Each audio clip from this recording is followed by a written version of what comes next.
Welcome to this course on creating new sequences in Adobe Premiere Pro CC. We'll be looking at editing fundamentals and ways to enhance your post-production workflow.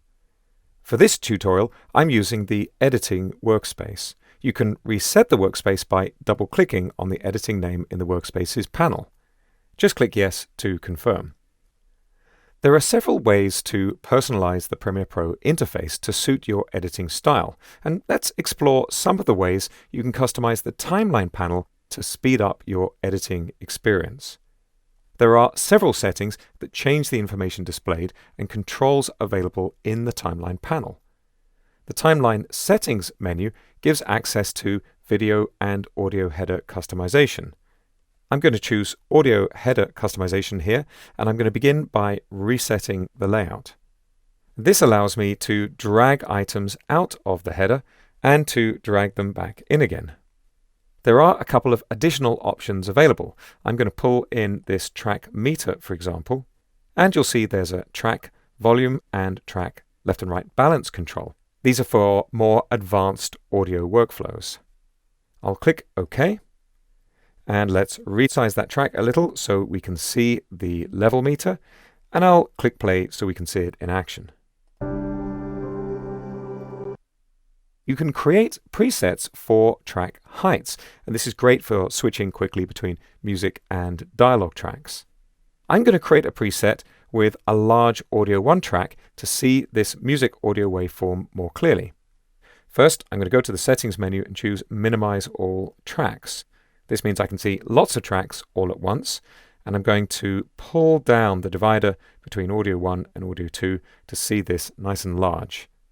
Now I'll go back to the Settings menu and choose Save Preset. I'll call this Large Audio 1, and you'll notice there's a keyboard shortcut option available. You can assign any one of up to 10 keyboard shortcuts to a particular preset. I'll just click OK here, and you can see the keyboard shortcuts, of course, are under the Edit menu here in Windows.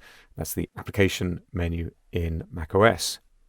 Now I can toggle between Minimize All Tracks and our new Large Audio 1 preset anytime I like. Back in the Settings menu, there's also an option to Manage Presets, and you can change the order in which your presets appear. You can change the keyboard shortcut assigned to a preset. And of course, I can select and delete a preset. I'll just resize this video track so we can see our thumbnails again. Now, it's common to accidentally include the same media twice in a sequence, and this can be fine if you plan it well, but it can be difficult to tell which media you've included.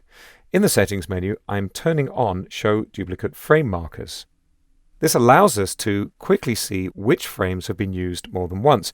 And you can see here this clip's been used twice. And it's not a complete overlap. Only the frames that are duplicated get this highlighted color.